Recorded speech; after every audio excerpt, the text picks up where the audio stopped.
Buenos días, buenos días. Estamos en Radio Naranjo. Desde Guasave, Sinaloa, México, el corazón agrícola de México.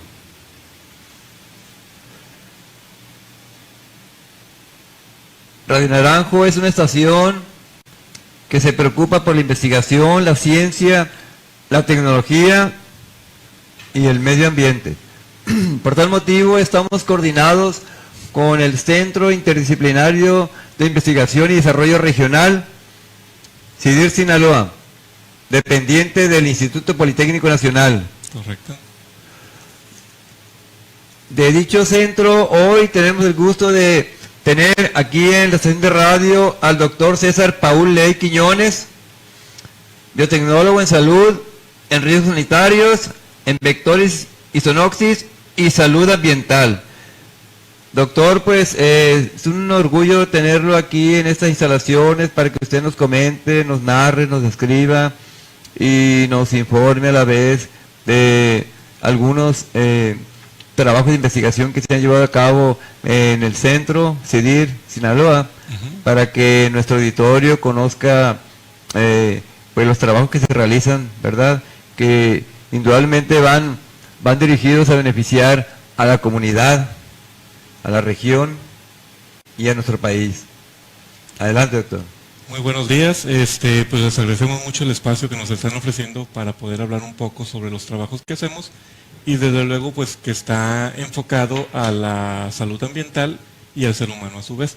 En el caso de nosotros venimos del programa de vida silvestre y salud y enfermedades emergentes, el cual está bajo la coordinación del doctor Alan Zavala. Y en mi caso yo me enfoco un poco más a la parte de salud, una salud ambiental que desafortunadamente muchas veces el ser humano se aísla pensando que nuestra salud solamente es responsabilidad de nosotros y lo que nos pase no tiene nada que ver con el ambiente. Sin embargo, no es así. Muchas de las actividades que nosotros realizamos y las enfermedades que estamos padeciendo es un círculo a través del ambiente, los organismos de vida silvestre, los domésticos y nosotros mismos. Entonces, en nuestro caso, además de hacer actividades de ecología para la conservación de las especies, también medimos los riesgos sanitarios que pudieran estarse presentando tanto en el ser humano como en el ambiente y enfermedades que se pudieran estar desarrollando. Sí. Muy bien, muy bien. Pues, muy interesante sus observaciones y sus comentarios. Como en el caso, vamos a decir, de lo que es la leptospira. Leptospira, así es.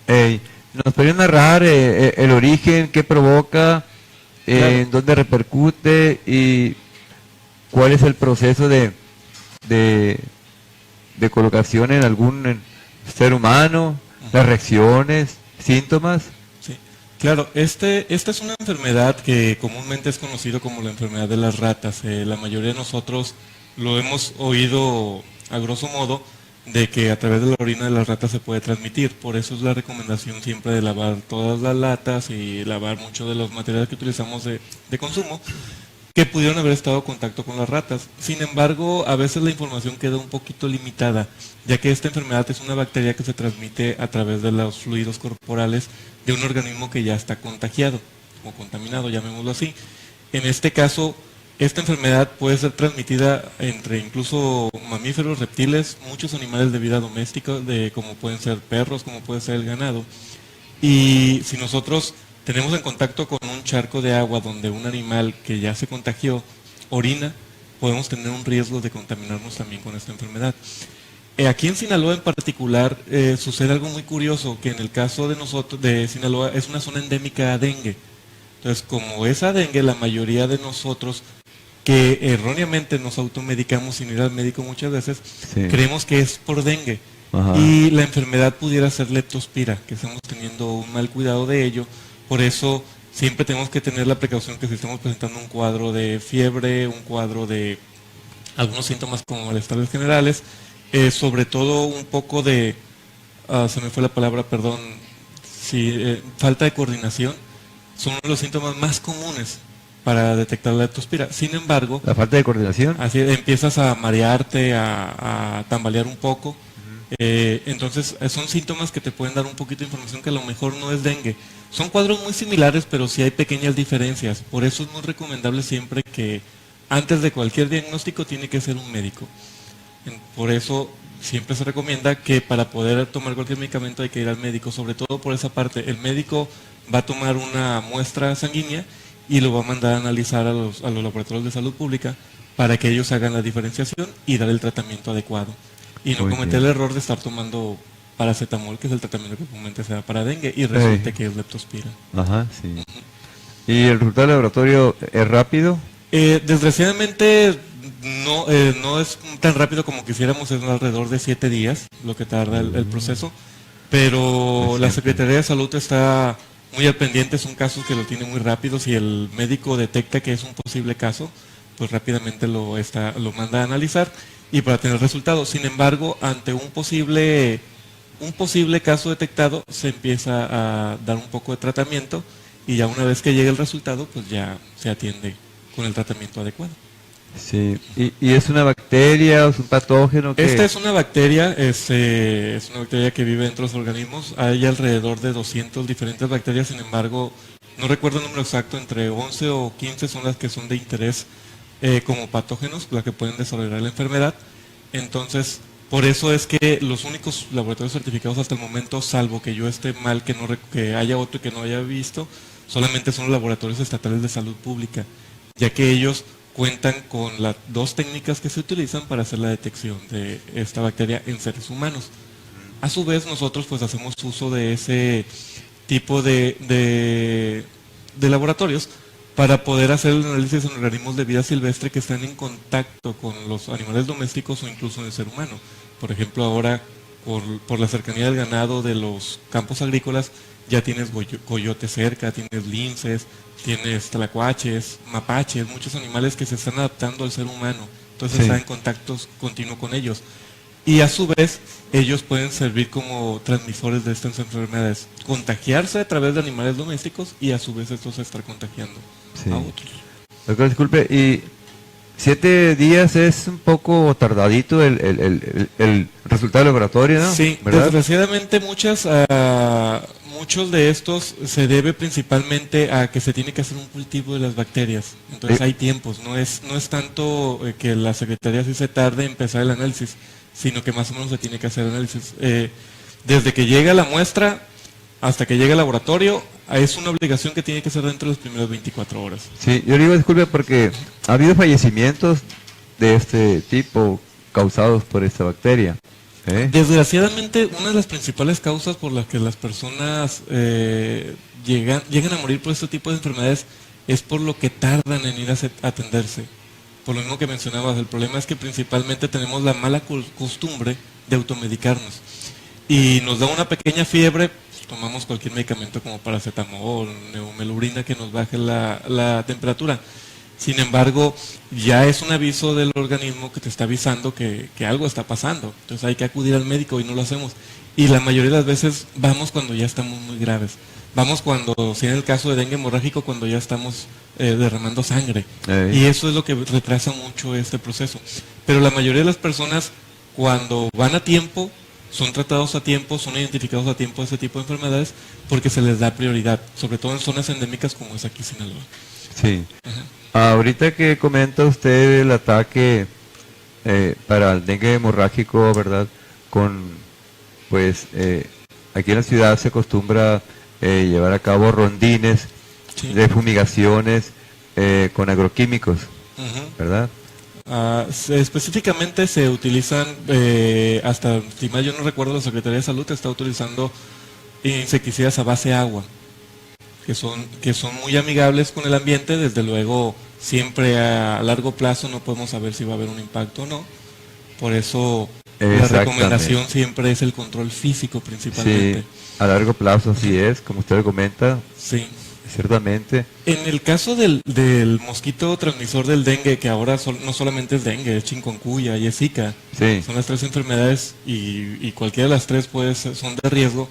La recomendación de la Secretaría de Salud siempre es el control físico. Este mosquito está muy adaptado al ser humano y lo vamos a encontrar principalmente dentro de las casas. ¿Por qué? Porque el ser humano es un principal fuente de alimento. Y tiene unas cualidades. Este mosco no pone los huevos sobre el agua como otros. Esto lo pone en paredes exactamente arriba de la superficie. Y ese huevo puede durar ahí hasta 2 años, sin agua, en desecación. En cuanto lo toca el agua, nacer, y estamos hablando entre 100 a 150 moscos. Y si las condiciones son favorables, de 5 a 10 días ya tienes moscos adultos, de 100 a 150. Si esos 150, la mitad son hembras, se aparean, en más o menos un lapso de 20, 30 días, ya tienes una población gigantesca de moscos. Por eso siempre la recomendación de la Secretaría de Salud es de que estén eliminando todo lo que pueda ser un posible criadero de agua y no tener recipientes pequeños, porque todo esto es lo que genera el principal problema. Las fumigaciones realmente no son necesarias, son un impacto más que nada visual, porque tienes el mosco adulto molestándote, que te está picando, desde luego muy molesto. Sin embargo, matas al adulto, pero la larva que está en el agua no le haces nada. Y estoy hablando de que en 5 o 6 días ya tienes otra vez a toda esa población. Al adulto solamente lo vas a fumigar al momento para calmar la población. Y si tienes un caso ya de dengue confirmado, tienes que matar a todos los organismos, mosquitos, porque puede ser un riesgo. Pero tienes a las larvas y tienes a las pupas que ya vienen detrás y que probablemente en 2 o 3 días vas a tener el mismo problema. Por eso muchas veces menciona la gente de que solamente rocían agua, no sirve. No, sí sirve y son muy efectivas. El problema es que tienes toda una población atrás y por eso siempre lo que la Secretaría de Salud hace es ir a abatizar lo que conocemos por lo que es el control larvario, eliminar todo el tipo de criadero, tanto físico, lo que no se puede eliminar de forma física, se dan las bolsitas con piedritas, diferentes productos ahora, y para eliminar eso, ya si ellos ven que hay una alta densidad de pupas que ya van a emerger adulto, porque a la pupa no le hace nada esas piedritas, es el herbicida, entonces espera un tiempo para ir a fumigar, para matar al adulto. Pero si no haces todas las actividades, vas a seguir teniendo el problema. El problema es que muchas veces cuando se van a hacer las actividades de control larvario, no se recupera más que el 30% de las casas. Mucha gente no te permite el acceso. Por diferentes causas, pero no tienes un buen trabajo. Entonces, si de una manzana tienes 5 o 6 casas que no pudiste atender, esas 5 o 6 casas son suficientes para estar proveyendo mosquitos. Para la zona. Así es. Entonces, es indispensable. La fumigación es una actividad que se puede eliminar completamente. Desgraciadamente es lo que la población más requiere, más pide, pero no es necesaria realmente para el control del vector. Bueno, sí, lo pide la población porque pues no hay otro recurso de donde echar mano, ¿verdad? Y pues sabemos que cada quien compra en una tienda de autoservicio un producto y sabemos que son nocivos para la salud. Así es. Comprobado científicamente que los productos al interior del hogar es contraproducente tenerlos encerrados porque los aspira. Al fin y al cabo los aspira. Claro, siempre hay un riesgo, ¿verdad? Entonces no hay ese tipo de proyectos que le dan la publicidad de ser amigables con el ambiente. No es cierto eso. No, claro que no. Hasta cierto punto siempre van a tener un impacto a corto o largo plazo. Sí, sí.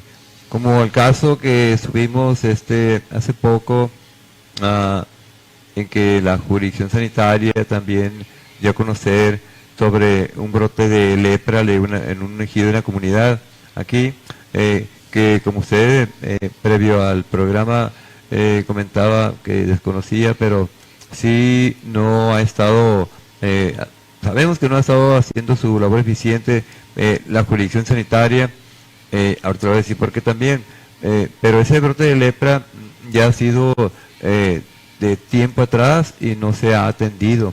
Inclusive se ha dado en ciertos sectores donde hay grupos de indígenas, donde ellos tienen pues un desenvolvimiento un poco tímido, cohibido, un poco de apatía, ¿verdad?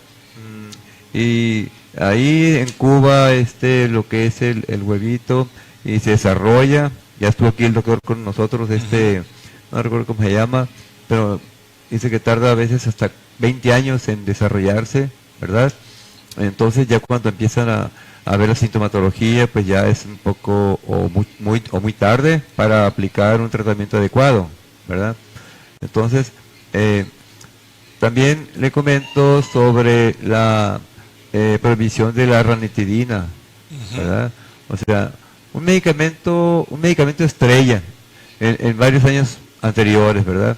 Donde, pues, ¿cómo es posible que la jurisdicción sanitaria no haya detectado tan nocivo que nos está diciendo ahora el boletín informativo médico, ¿verdad?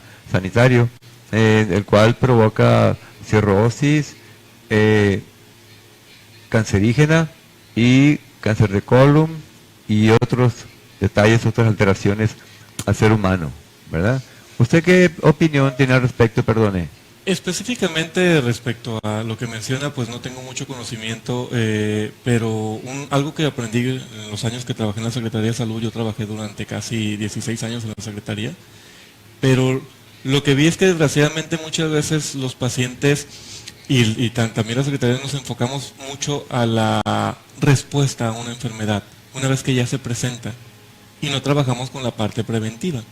Por ejemplo, en el caso de ahora hay muchos Exacto, problemas. no se trabaja en la parte preventiva, de parte de la jurisdicción sanitaria, en checar cuál es el medicamento que está llegando y para qué es, ¿verdad? Claro. Enviarlo al laboratorio. Yo creo que uno de los grandes problemas también es de que muchas veces podemos hacer, también nosotros como personas, como población, podemos evitar todo ese tipo de actividades si empezamos a cambiar algunas costumbres que tenemos. Por ejemplo, sabemos que la mayoría del uso de ranitidina es debido a que estamos teniendo problemas gástricos.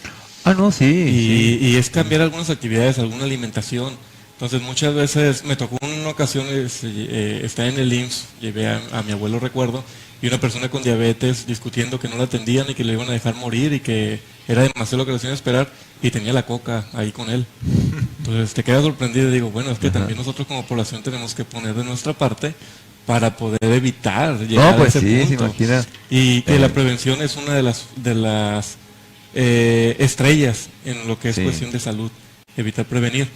Ciertamente, pues se tienen que hacer muchos estudios, muchos medicamentos han sido utilizados de una forma antes de enviarlos abusiva al paciente. Han sido usados de una forma abusiva. Desgraciadamente entran muchas diferentes situaciones en esto, o sea, sin justificar la labor de los programas de salud, porque no específicamente que eso es aquí en el estado o a nivel nacional, esto es un asunto a nivel internacional, donde se hacen campañas muy fuertes sobre determinado medicamento para que se consuma. Así es. Y no se tiene una información certera. Y desgraciadamente, pues sí, como dicen, a veces las industria nos llena de información falsa, que a largo plazo pues termina siendo perjudicial. Entonces, completamente de acuerdo que fue una sorpresa, yo creo que para todo el mundo lo que la ranitidina estaba haciendo, pero sería muy aventurado de mi parte opinar sobre un tema que no sabemos a ciencia cierta qué fue lo que pasó, qué estudios faltaron, porque se estuvo dando durante años, porque ciertamente fue algo que todos, cualquier problema que todos hemos consumido esto, siempre ha sido la ranitidina lo que se nos daba, pero desgraciadamente volvemos a lo mismo, hay que trabajar más sobre la prevención. Así es, para evitar este tipo de situaciones. Definitivamente, tener un control estricto, ¿verdad? Sí. Bien, doctor, disculpe, en cuanto a lo que usted comentaba sobre el tema tan importante que son las tortugas, ¿verdad? Sí. ¿Nos podría describir, narrar sobre las prácticas que se han llevado a cabo por el lado de Escuinapa, bueno? En el caso de nosotros trabajamos con lo que son las actividades de vida silvestre y enfermedades emergentes. Le mencionaba, muchos de las tortugas marinas, en este caso específico, porque es una especie bandera, es una especie que por su carisma sirve para proteger otras especies o al ambiente. Entonces nosotros trabajamos mucho con ello. Y hay muchas actividades de protección, tanto de protección de los huevos, de los nidos. Este es un organismo que está perfectamente adaptado a su medio. De hecho, existen alrededor de 7 a 8 especies a nivel mundial, dependiendo del autor que uno escoja. Pero está tan perfectamente adaptada a su medio que no han tenido necesidad de más especies, de especiación. Entonces, un organismo, un grupo, mientras menos especies tenga, te habla de lo perfectamente bien que está adaptado a su medio, no tiene necesidad de evolución. Sin embargo, el ser humano lo empezó a explotar de forma exponencial al grado de llevarlo al punto de extinción.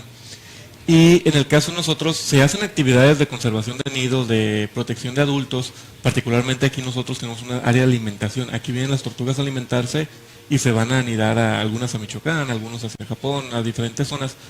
Pero lo que estamos viendo es que estos organismos están sirviendo como un vector de algunas enfermedades. Estamos detectando enfermedades en ellas que no se tenía conocimientos, estamos detectando altas concentraciones de metales pesados, altas concentraciones de organoclorados, enfermedades como cólera y diferentes cosas y que están afectando tanto a estos organismos y que a su vez pueden llegar a contagio al ser humano porque sigue existiendo un consumo clandestino de este organismo, sigue existiendo mucha mala información respecto a que son potenciadores sexuales, que la sangre es muy buena y desgraciadamente no es así, o sea, la sangre tiene una gran cantidad de contaminantes, de bacterias que pueden llegar a nosotros y a estarnos afectando. Si bien esto no es el detonante, por lo menos una pequeña concentración sí no se nos biacumula y puede ser un riesgo para nosotros. O bien, si tiene alguna enfermedad, porque incluso mencionaba leptospira, las tortugas se han encontrado con leptospira. Y la leptospira es muy sensible a la salinidad, es como un organismo en agua se puede enfermar, en agua de mar se puede enfermar de esto. Sí. Pero se debe precisamente a lo que mencionamos, que estos organismos cada vez están más en contacto con el ser humano y con los animales que están alrededor. Muchas de las zonas, playas de anidación de las tortugas, ahora están siendo afectadas por los animales domésticos, los perros, los mismos puercos van y se comen los nidos, van y las atacan, las muerden, entonces pueden contagiarlas de estas enfermedades y si son susceptibles a desarrollarlas, pues las van a estar presentando y a su vez enfermar a otras poblaciones, a otros organismos en contacto con ellos y llegar a algún momento al ser humano por este consumo ilegal que estamos mencionando. Incluso el mal manejo de los nidos, si el nido por alguna manera se contaminó de algo, pues puede ser un riesgo también para el ser humano.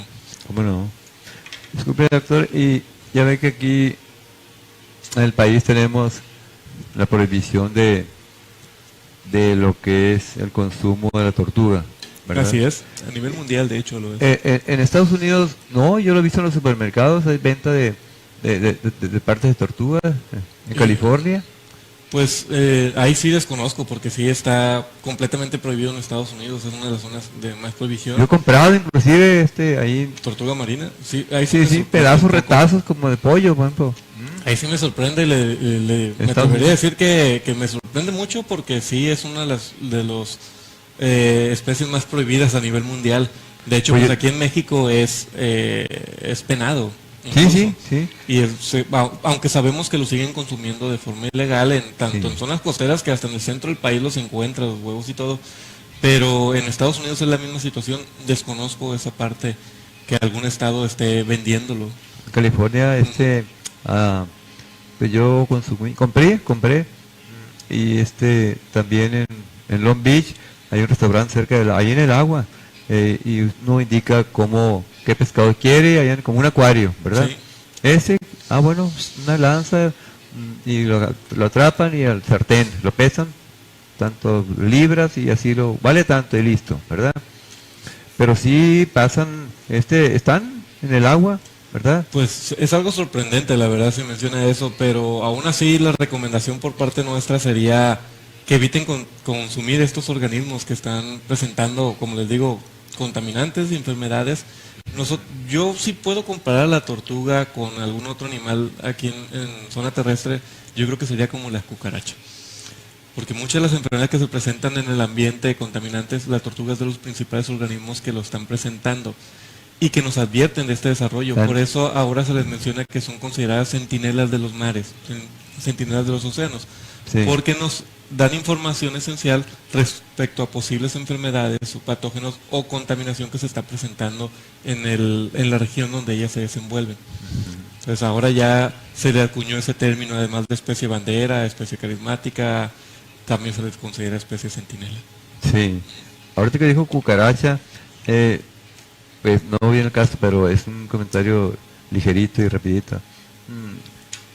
En alguna hoja de la Biblia narra que el camarón es la cucaracha de los mares, del océano.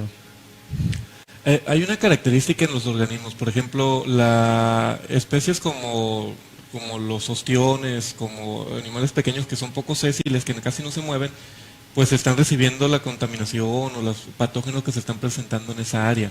Sí. Pero la mayoría de los organismos que son longevos, que tallas grandes, tienden a acumular más. Por ejemplo, en el caso de la tortuga, tiene una gran cantidad de grasa, hace migraciones transcontinentales. Hablamos de la tortuga caguama, lo que es la amarilla o perica, como la llaman en Baja California. Es una tortuga que se viene a alimentar aquí abajo y va a anidar a Japón. Entonces la cantidad de grasa que tiene es esencial para poder hacer esas migraciones. Y los organoclorados, los pesticidas, tienden a acumularse en esa grasa. Entonces la cantidad de grasa que puede acumular una tortuga durante muchos años es mucho mayor a que pueden absorber organismos pequeños como ostiones, como camarones. Pero sí la información que te dan esencial de ese lugar es mejor las especies bioindicadoras, que es donde entran estos organismos. Sí, lo cita como un carroñero al camarón, Ajá, ¿verdad? así Sí. es. Disculpe, ahorita que comentó usted sobre que la caguama ha consumido a veces ciertos pesticidas, dijo. Se han presentado estudios donde se ha encontrado que tienen altos niveles de pesticidas, algunos por encima de los límites permitidos para consumo humano. Ajá. En el caso lo mismo de los metales. Sí, eso se llevará a cabo por desechos de algunas empresas. Es a través de las redes tróficas principalmente, pero sí, la mayoría, en el caso de metales pesados, mi tesis de maestría y doctorado fueron metales pesados en tortugas marinas. Nosotros empezamos a trabajar en sangre, a analizar la sangre de las tortugas marinas. ¿Por qué? Porque es un tejido que no es letal, es de fácil obtención y no es muy invasivo para el organismo. No hay necesidad de matarlo, vaya, para poder obtener la información. Y encontramos que hay un reflejo muy cercano respecto a las costumbres de alimentación del organismo. Por ejemplo, en el caso de las tortugas que son carnívoras, presentan altas concentraciones de cadmio porque tienden a presentarse más en organismos calcáreos. Algunas tortugas comen muchos cangrejos y la parte calcárea almacena mucho cadmio. En el caso de la caguama, por ejemplo, específicamente encontramos arsénico y cadmio, la caguama de Baja California. Baja California tiene bancos naturales de cadmio, pero la explotación minera también ha aumentado los niveles que hay. Entonces los organismos alrededor de este ambiente tienden a acumular más y a través de las redes tróficas se empiezan a llegar a otros organismos. Y aquellos organismos, como mencionaba, que son longevos, de tallas grandes como las tortugas, delfines, mamíferos, tienden a acumular más. Entonces si nosotros después vamos y consumimos un producto que tiene esa carga de contaminante, sí, pues una cierta carga se va a quedar también nosotros a través de la bioacumulación y exposiciones posteriores pues pueden presentar. Mencionaba una vez en una zona costera, tú hablas de esto y la mayoría de la gente te dice, ay, toda mi vida he comido y no hay ningún problema. Pues sí, puede tener razón, pero en alguna ocasión le preguntamos, oye, ¿y en tu caso, en tu familia no hay problemas de leucemias? Sí, dice, mi mamá y mi hermana murieron de eso. Bueno, el cadmio es cancerígeno. Es cancerígeno. Claro. Y no te estoy diciendo que el cadmio lo es, pero el cadmio que nosotros encontramos en sangre de tortuga marina excedía el límite permisible para consumo humano en productos de la pesca, porque no hay normas que establezcan cuál es el límite en tortugas marinas o en algunos animales de vida silvestre. Pero nosotros, por el consumo ilegal que hay, pero que existe y es muy alto, hicimos una comparación. Entonces observamos que la concentración de plomo, cadmio y arsénico que tenían las tortugas marinas del noroeste de México excedían los límites permisibles para consumo humano de productos de la pesca. Entonces estamos hablando de que hay un riesgo y hay un riesgo muy alto, pero la gente lo sigue consumiendo porque lo ha hecho toda su vida y son malas costumbres que tienen. Sí, ajá. Sí, es que son reacciones y enfermedades a futuro. Así es. No son de momento ni a mediano plazo, ¿verdad? Sí, así es. Y ahí en la costa de Mazatlán están checando ahorita la especie marina, porque también se encontraron metales pesados en algunas especies marinas, como inclusive se encontró mercurio, paladio, algo de platino en algunos peces, tenemos conocimiento, pues manganeso, ¿verdad? ¿Usted tiene conocimiento sobre ese tipo de presencia? Así es. De hecho, Sinaloa se caracteriza porque es una región pues altamente agrícola, la ganadería es muy fuerte y tiene zona minera en toda la zona serrana. Sí. Entonces, la minería en particular es una de las actividades que vierte mayor concentración de metales hacia los ríos. Esto se debe, pues, como productos de desecho, y a su vez estos llegan a la costa tarde que temprano. La agricultura, muchos pesticidas, agroquímicos presentan arsénico, insecticidas, porque el arsénico es uno de los controladores poblacionales más importantes a nivel mundial históricamente. O sea, incluso se le conocía como el asesino de reyes. Entonces el arsénico se utiliza desgraciadamente en la industria todavía mucho. Por ejemplo, en la madera lo utilizan para evitar polillas y para control de algunos insectos, todavía se utiliza. Y desgraciadamente, si bien cumple con los estándares de un país, porque muchas veces se maneja de una manera bajas, a través de los procesos de bioacumulación de las redes tróficas, pues empiezan a aumentar. Entonces sí se ha observado que en las zonas costeras de todo Sinaloa está presentándose un problema de acumulación de metales pesados, diferentes metales como son arsénico, plomo, cadmio, que son los principales. Nosotros no encontramos mercurio, la concentración era muy por debajo del límite de detección de los equipos. Sin embargo, el mercurio, particularmente cuando hace una especiación que se llama metilmercurio, en concentraciones exageradamente bajas puede ser cancerígeno. Entonces, el hecho de que nosotros no lo encontramos en tortugas no quiere decir que no esté en peces, que no esté en camarón. Exacto. Que son productos que consumimos mucho. Entonces, el exceso de consumo también puede provocar que estés presentando ese proceso de bioacumulación. Aquí en Sinaloa se trabaja mucho. Hay muchos investigadores que están trabajando fuertemente en la parte de análisis de metales pesados y de agroquímicos. Incluso aquí la laguna de Navachiste, de Chiricahueto está considerada como una de las 15 más contaminadas de México por metales pesados. Así es. Y sin embargo, pues se está haciendo un análisis constante para ver qué es lo que se está presentando. En el caso de nosotros, pues vamos a empezar a trabajar, a analizar la concentración de metales pesados en cocodrilos como un organismo centinela, para ver si estos organismos, como mencionaba, tallas grandes, longevos, están presentando procesos de bioacumulación. Mismos procesos que no son limitados al ser humano, también estamos expuestos a todo esto. Sí. Entonces, por eso es importante estar haciendo todos estos monitoreos constantes para conocer qué es lo que está pasando y cuál es el metal que nos está afectando. Porque todos le tenemos miedo al mercurio, pero también, como usted mencionaba, está el arsénico, está el cadmio, está el plomo. Elementos esenciales como el zinc, cobre, manganeso, que son indispensables para el funcionamiento del organismo. Cuando las concentraciones son muy elevadas, también pueden desarrollar enfermedades.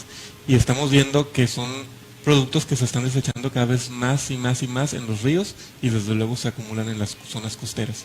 Sí. Entonces sí estamos presentando un problema que se está observando cada vez más. Se está enfatizando, está creciendo el problema, Sí. doctor. La Comunidad Americana de Salud está comentando también en un boletín informativo sobre situaciones de alergias y de asma en ejidos que están cerca de cultivos del área agrícola. Pues ese tipo de alergias, y en el área, en la atmósfera, tenemos bastante presencia de agroquímicos que se respiran, usted y yo, ¿verdad?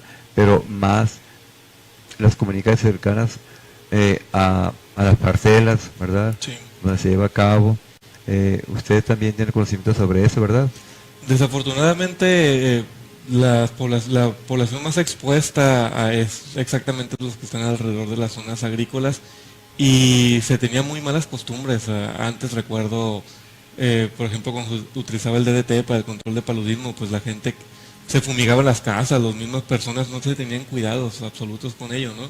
Y se mantienen desgraciadamente, algunos malos usos. Afortunadamente el DDT ya no se utiliza, o no se debería estar utilizando. Yo espero que no sea, que sea así, que lo sigan respetando.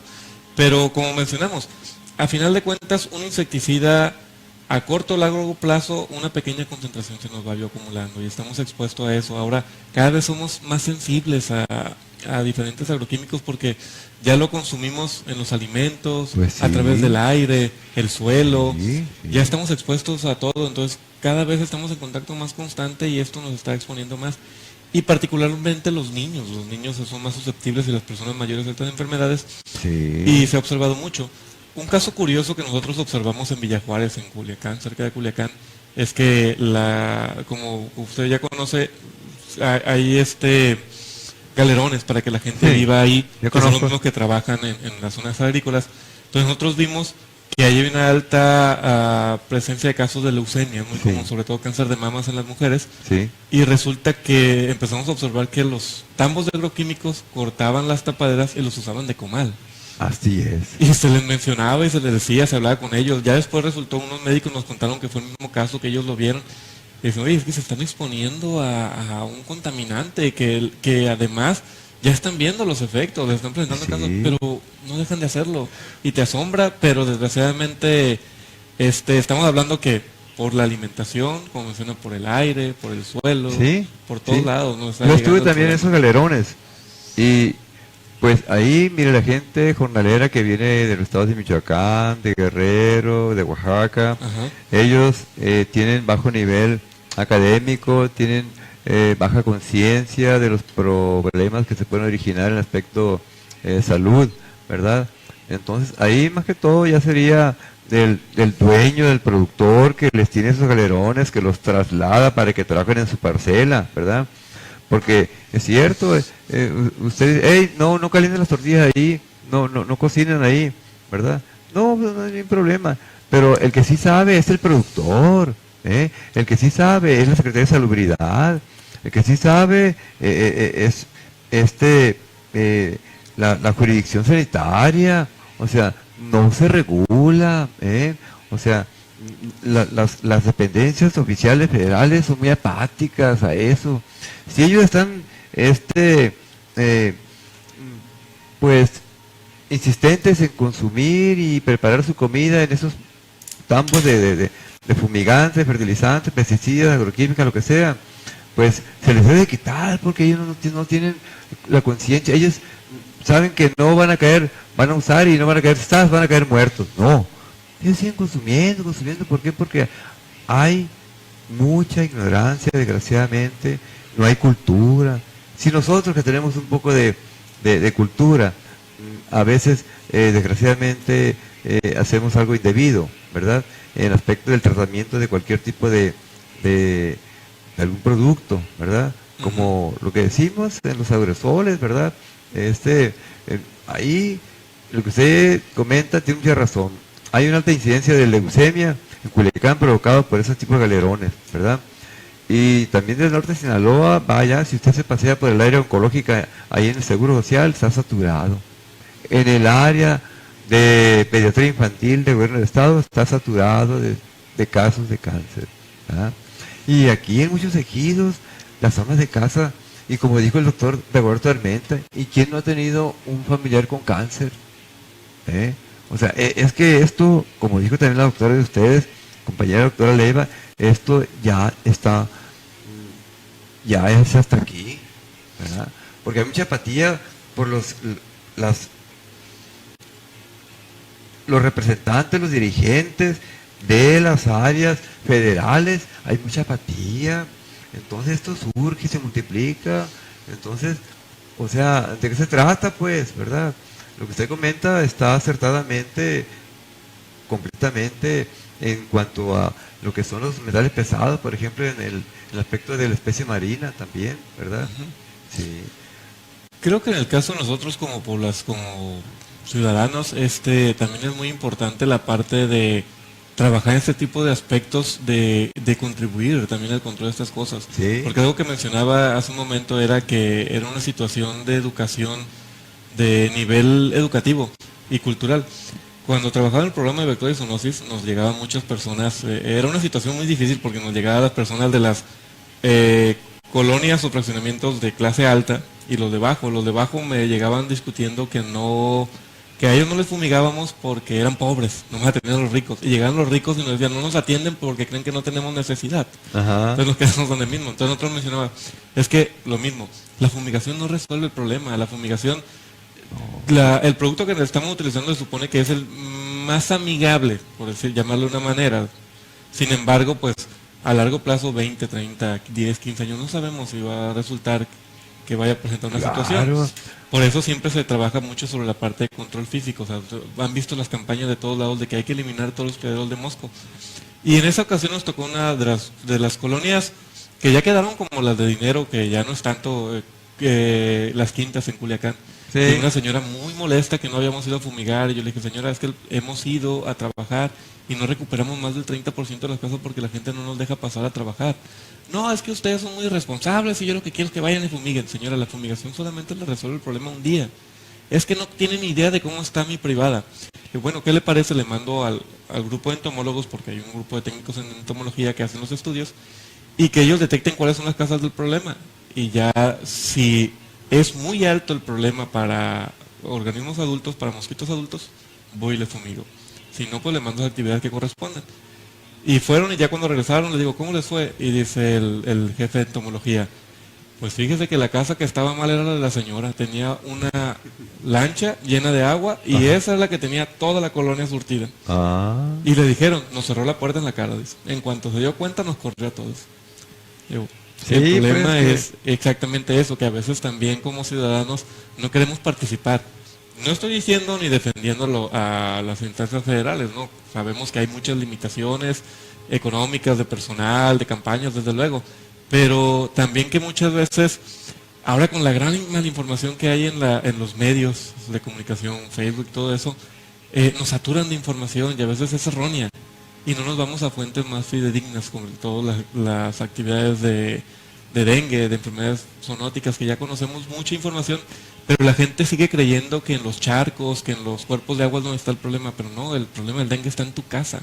El problema de dengue, chikungunya y zika está en tu casa porque el organismo se alimenta principalmente del ser humano. Entonces va a estar donde está su comida. Exactamente. Entonces, son nuestras casas las que tenemos que atender. Sin embargo, todavía es muy común que la gente se aferre a que allá es el problema. Sí, sí. Ajá. Sí, pues es que también se requiere que haya cultura, pues, ¿verdad? Sí, así es. Y pues sobre todo que nosotros pongamos de nuestras partes. Sí. Entonces, esa es la intención. Nosotros, a su vez de que estamos haciendo los estudios de investigación sobre enfermedades, se hacen actividades de campañas de educación ambiental, tanto ecológicas, a manejo de especies, a los mismos compañeros que trabajan con especies de vida silvestre. Vivimos en una constante capacitación porque están apareciendo cosas nuevas, nuevas enfermedades, malos manejos que hacíamos. Por ejemplo, nosotros siempre hacemos la recomendación, yo no trabajo áreas de anidación en tortugas marinas, pero como hemos visto enfermedades, hemos visto que hay una transmisión vertical de la madre a los huevos de algunos contaminantes, de algunas bacterias pudieran pasarse, o que en el mismo medio donde ellas están anidando ya se presenten. Los animales domésticos que pueden estar enfermos y van y se comen alguno, depredan los nidos, pudiera presentarse un caso de contagio. Y cuando los compañeros que trabajan en radiación están haciendo el manejo de los nidos para protegerlos, sin guantes, sin protección, pues Sí, pueden estar presentando un riesgo. Entonces nosotros siempre recomendamos muy riesgoso. guantes para todo. A nosotros nos ven aquí que trabajamos con una tortuga que rescataron los pescadores, trabajan mucho con nosotros y ya hay muchos que están participando y ellos mismos nos hablan, ¿sabes qué? Que acaba de salir una tortuga varada o quedó atrapada en una red por accidente y se lastimó. Nosotros vamos y la recuperamos. Siempre primero la instancia correspondiente, que es Profepa, se le habla, ¿sabes qué? Esta es la situación.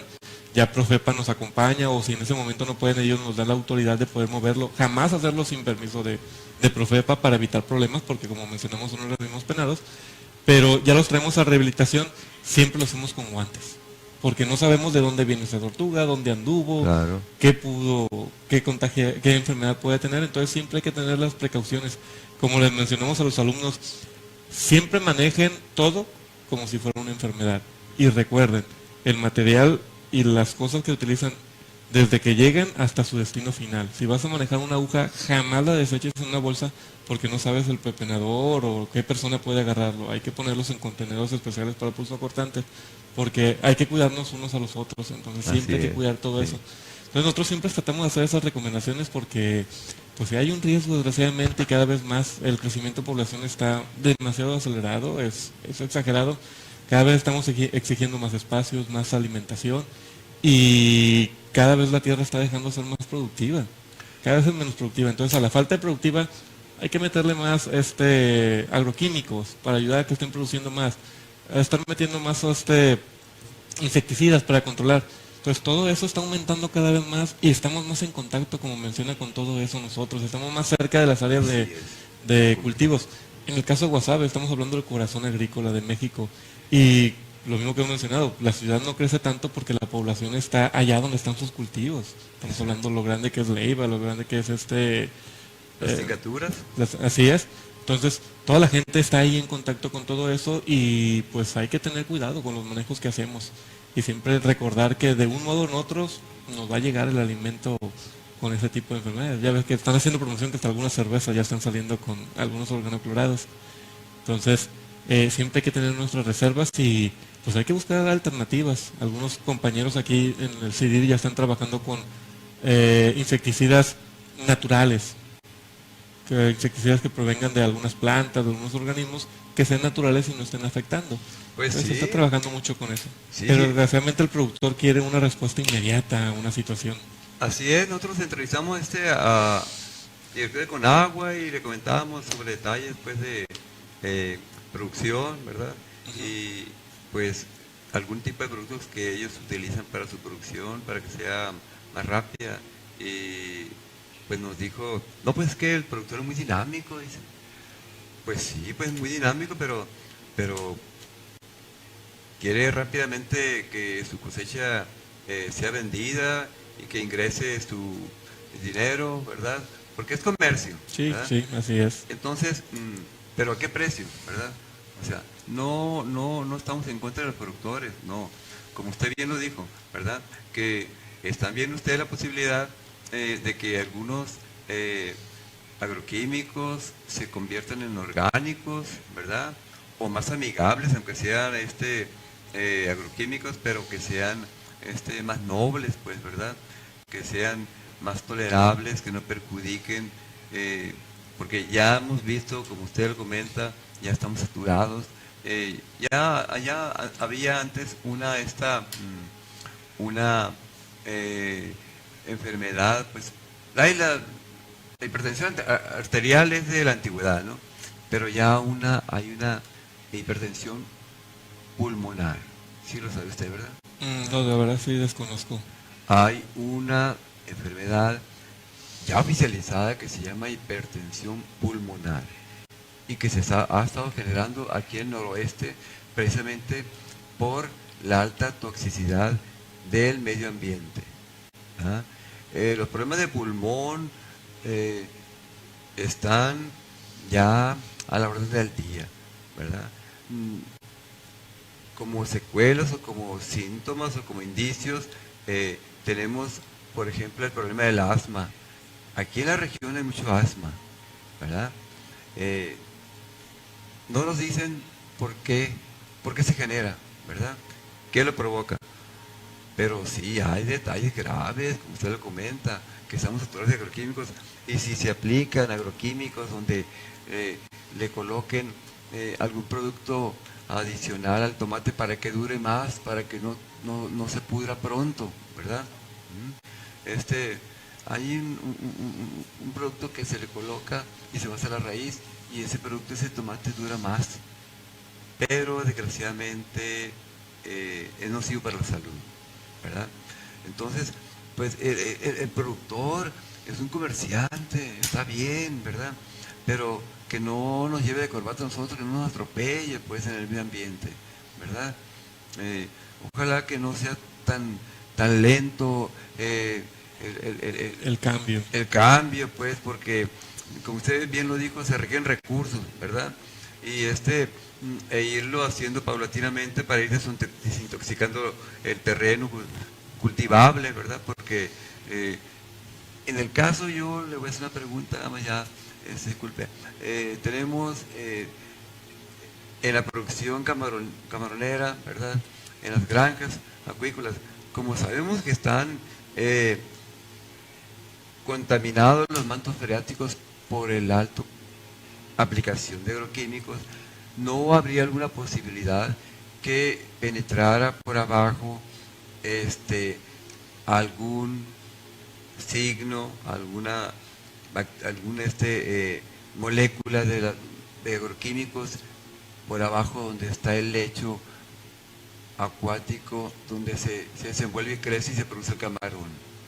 Pues yo más que nada creo que el riesgo sería a la hora de las descargas de agua, ¿no? Cualquier cosa que se esté presentando ahí, pues conozco el manejo que le están dando los productos que están utilizando en la acuacultura, pero a la hora de que están descargando, pues lo están descargando las zonas costeras. Exacto. Y ahí es donde se está presentando el problema y es donde en el sedimento y en agua estamos observando. Exacto. Que es donde queda expuesto a los demás organismos, ¿no? Entonces, es innegable que pues la actividad acuícola ha venido a resolver muchos problemas de producción, pero también está generando otros problemas.